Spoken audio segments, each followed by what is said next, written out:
Hello and welcome back to Saints of the Week here at the Things That Don't Change. Happy Pentecost, everybody! Today is the great Feast of Pentecost, the kind of the culmination of the Easter season, the birthday of the church. Just also that fantastic feast when the Holy Spirit came down upon the apostles, and then they were able to go out and preach to the masses. So yeah, we got a lot of we have two good saints this week to talk about, but two really high profile ones. So I'm really excited to kind of get into this today. First saint we have is good old Saint Barnabas. So Saint Barnabas, most of what we have about him is from the Acts of the Apostles. He was kind of one of the major figures in the early days of the church, the early days of preaching. As they were going around Judea and then around the Greco-Roman world. So the first time we hear about Saint Barnabas is in Acts chapter 4. So his name is Joseph, also known as Barnabas. Barnabas meaning son of encouragement.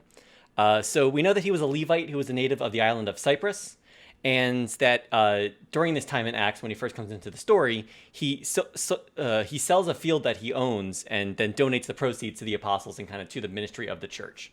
Saint Barnabas comes back into the story a couple chapters later after Saul, who becomes Saint Paul. He has this big conversion on the road to Damascus, and then he finally comes to Jerusalem after a couple of years to talk to the apostles. However, everyone there's a little wary about him because they know they heard about this Saul guy and that he was a big kind of persecutor of Christians. So like, what's he doing showing up here and saying that he's a Christian now? Is he trying to like trick us or something like that? But despite people being nervous about it, Barnabas was very supportive of Saul and kind of believed the truth of his conversion, and kind of vouch for his sincerity in that. So right from this moment on, they became good friends and coworkers throughout their journeys. After Saul was sent off to Tarsus, after the Jews were trying to kill him, the apostles sent him to Tarsus, his hometown. After this happens, Barnabas goes to fetch him to bring him back to Antioch, to help him with some preaching. And it's from here that they set off on their first missionary journey. So the Holy Spirit sends them first to preach to Cyprus and then eventually to Asia Minor. So they set off, Barnabas and Paul, with John Mark, of Gospel of Mark fame, who was actually a cousin of Barnabas. The text tells us that. And, John Mark was with them. However, at some point early on in the journey when they reached the region of Pamphylia, John Mark kind of left them for some unknown reason. So Paul and Barnabas continue on, just the two of them and, their companions. They meet with much success. However, there's a lot of pushback from the Jewish communities, especially in the town of Antioch of Pisidia. They're kind of cast out of there. They go to a town called Iconium. However, also there, the Jews are not really. A lot of the Jews convert, but a lot of the more leaders of the synagogues are kind of wary of this new gospel that's being preached. So they get kind of run out of Iconium. Next, they come to the regions of Lystra and Derbe. It's here that they heal a crippled man. And, because they did this great miracle of, healing this man from his infirmity, a lot of the local Greeks, believe them to be the avatars of Zeus and Hermes, the Greek god Zeus and Hermes. That's based off of some kind of local legend that the peoples were expecting Zeus and Hermes to kind of come, in the flesh. However, Paul and Barnabas were very quick to kind of say, no, we're not, we're not them. We're just men, trying to preach, to the true God, who's better than Zeus and Hermes. So they manage to start getting some converts here too. However, the Jews have followed them from Antioch of Pisidia and also from Iconium. And then this is also where Paul is stoned. And they kind of leave him for dead. But, as we know from the text, Paul stands up and is able to continue on. They go to the town of Derbe and continue to kind of preach here. And then they return back to Antioch in Syria. It's different from Antioch in Pisidia. There's multiple places named Antioch. So they go back to the main Antioch in Syria, just kind of on their way back, strengthening all these communities that they've created and all of the new disciples that they've won. So the next time we hear about Paul and Barnabas is at the Council of Jerusalem. So around this time, there's the debate between the Judaizers and, the Christians kind of start to arise. We have the Judaizers who believe that you need to be circumcised into the law of Moses in order to become a Christian, while the mainline Christians said, no, you don't need to do that. The new covenant kind of has abrogated some of those responsibilities in the old ceremonial law. So this is a big debate that was going on. People were trying to figure out what is the truth here. So Paul and Barnabas, who were very much in the you don't need to be circumcised party, they're sent by the community in Antioch to kind of go to Jerusalem and kind of get the official word from Peter and all the other 12 apostles. And So they arrive in Jerusalem, and they're present for the Great Council where there's the debate, and eventually Peter decides that no, the Gentiles don't need to be circumcised. They can become Christians just by getting baptized. And then after Paul and Barnabas are sent back to Antioch, kind of with a letter explaining kind of all of these stipulations, and also that the former pagans should stay away from their former pagan idols and things like that, and stay away from kind of sacrificing to the Greek gods and different things like that. So they return to Antioch, and they prepare to go off on another missionary journey. However, it's around this time that actually there's becomes a bit of a debate between Paul and Barnabas.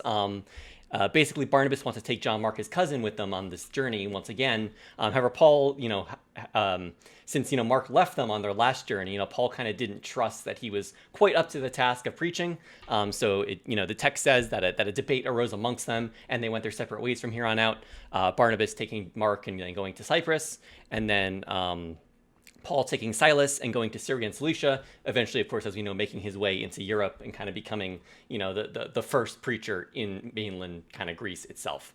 So it's at this time, of course, they split up, and Barnabas kind of exits the Gospels for the most part. However, we know from a couple of hints later in some of Paul's letters that Paul and Barnabas probably, made up at some point.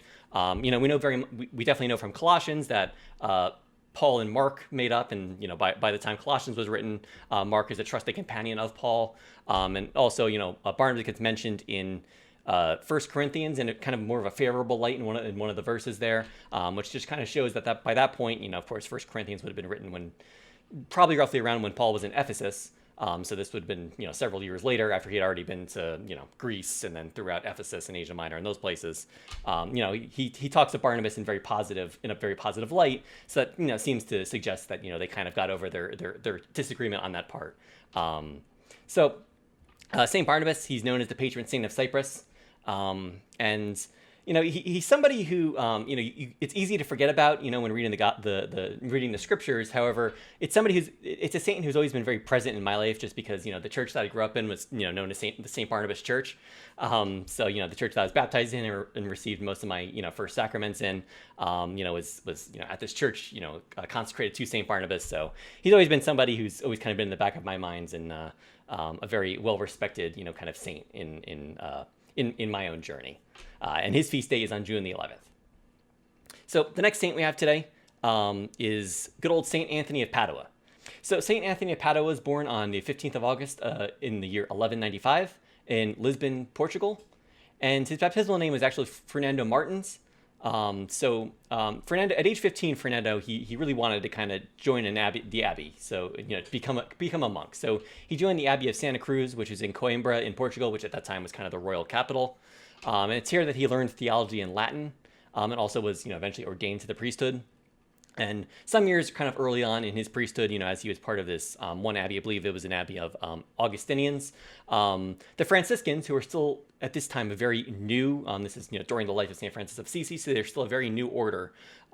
They showed up in Coimbra in Portugal and kind of started a community dedicated to St. Anthony of Egypt, kind of around where Fernando was a monk. And Fernando became aware of them and then started to just feel called by the Holy Spirit to kind of join these Franciscans. So he made the request, and that request was accepted. So he officially became a Franciscan monk, and officially at this point changed his name to Anthony in honor of St. Anthony of Egypt. So early on in his time with the Franciscans, he got permission to travel to Morocco, which of course at this time was part of, was kind of ruled by the Muslims. And he just really wanted to go there and preach Christ, and really desiring to kind of die as a martyr if, that was the Lord's will for him. However, that was actually not the Lord's will for him. And St. Anthony, while he was in Morocco, only for a couple of months, he ended up getting really sick during his time there. And it quickly became evident that he would need to leave and return to Portugal. However, on his way back to Portugal, the ship that he was sailing on was blown really far off course, and he actually ended up in Sicily. So, basically way off, like hundreds of miles away in Sicily is where he ended up running ashore. He was taken in here by a community of Franciscans who, of course, seeing that he was a fellow Franciscan, was more than happy to kind of take him in and kind of help him get back to his full health. And while here, he made the decision to kind of stake his claim in Italy. So he was eventually transferred to northern Italy. And during his time kind of as a Franciscan now in northern Italy, he was chosen to give a homily at a mass which had kind of both Dominicans and Franciscans present. They're kind of not sure, which party was going to be responsible for giving the homily. So they decided, hey, Anthony, it's going to be you. You're giving the homily at this mass. And, after both groups heard him speak, they were all just surprised at kind of how eloquent he was, how well of a preacher he was. So, this kind of newfound fame of his eventually came to the attention of St. Francis of Assisi himself, who, as I said, was still alive around this time. So St. Francis assigned him to kind of be like a preacher to the region of northern Italy. So over the next couple of years, St. Anthony, did this. He was very often kind of headquartered around the Italian town of Padua. He reports of his good work just continued kind of coming in the year 1224. St. Francis asked him to kind of become the official teacher, help teach some of the new Franciscans kind of in the Franciscan way. He became the provincial superior of kind of the Franciscans of northern Italy in the year 1226. And then in the year 1228, he preached for Pope Gregory the Ninth, who was actually a good friend of St. Francis. And kind of, through this kind of St. Anthony himself also became really good friends with Pope Gregory the Ninth. And kind of his all this kind of preaching and teaching kind of came to a head in the year 1231. When Anthony was preaching kind of his most famous series of Lenten sermons during Lent of that year.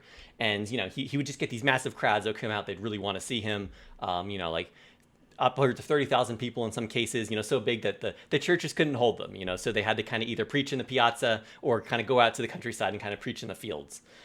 People would kind of wait all night to hear him talk. He would need a bodyguard because there were just so many people around, and a lot of people who just wanted to take pieces of his clothing, kind of sneak in and snip off a piece of his robe because they knew he was a holy man and he would be a saint one day. And of course, that would be a relic. This is something that happens a lot to very holy people, that they're always, kind of trying to stop. But so he needed a bodyguard to kind of ward that off. And also during this Lenten time, he heard daily confessions, which sometimes would last most of the day, people just coming, just wanting to confess their sins. And he was, ready to just kind of be out there as long as need be, so that people could receive the sacrament. However, after kind of this Lent, and kind of all this really heavy work that he was involved with, his health actually took a turn for the worse. And, he started to get really sick. He took some time off. However, it started to become evident to him that the end was near. So he asked to be brought back to Padua so he could die kind of in the town that he had adopted.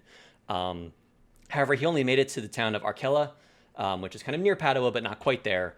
So he kind of had to give his final blessing to the town of Padua from a distance. And then on the 13th of June in the year 1231, he passed away at the age of 35.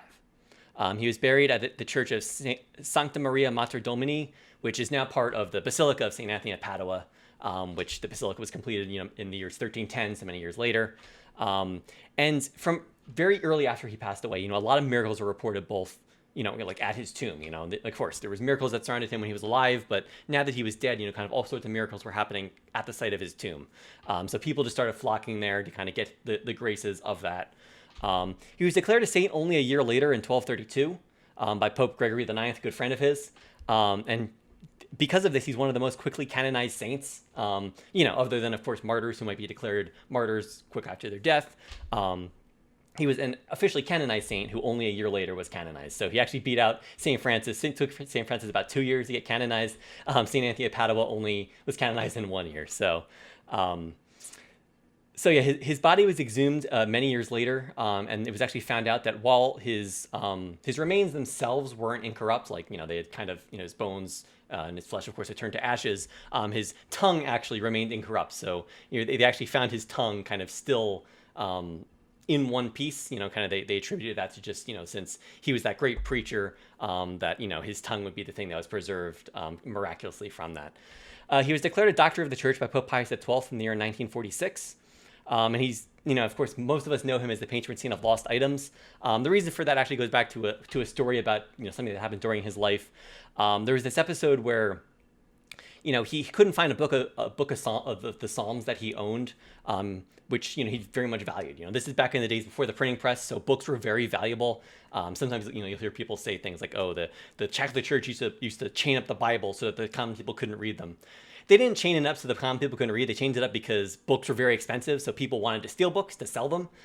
So in order to make sure that these Bibles, which were, very often just gold encrusted and illuminated and just very beautiful, very expensive texts.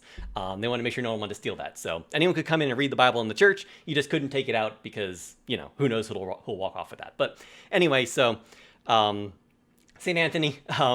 Going back to his book of Psalms. So he had this book of Psalms that was very valuable to him. As a book, it was objectively very expensive, but also to him, he had a lot of personal notes written in there. A lot of his commentaries, notes that he took to kind of help teach the Franciscans that he wanted to teach. So this book had been lost, and a lot of people suspected that it had actually been stolen by like a novice who had since left the community of the Franciscans, no longer was one of them. So Saint Anthony prayed to God for the return of his book. And several days later, the novice actually showed up back at the monastery with the book and then asked St. Anthony forgiveness for stealing the book. So this is kind of how he became the patron saint of lost items. And his feast day is on the day that he passed away, on June 13th. That's all we have for today. Like I said, only two really great saints. Saint Anthony of Padua, I just want to say, he's like one of the quintessential saints. Like, if you were to think of like the most famous Catholic saints, his name would definitely be on there. But like, he's not somebody I personally know a whole lot about, other than the fact you pray to him for lost things. But reading about him here and just kind of learning just even a little bit about his life, like, I don't know what it is, but I could just feel like this guy this is a huge saint. Like, I understand why a lot of the churches I go to have a statue of him in kind of very high esteem. Like, he is one of the greats. But anyway, that's it for today. Thank you all so much for watching. And I hope this was valuable to you. Next week, we'll be back again with more saints. And until then, I wish you all a great week, and God bless.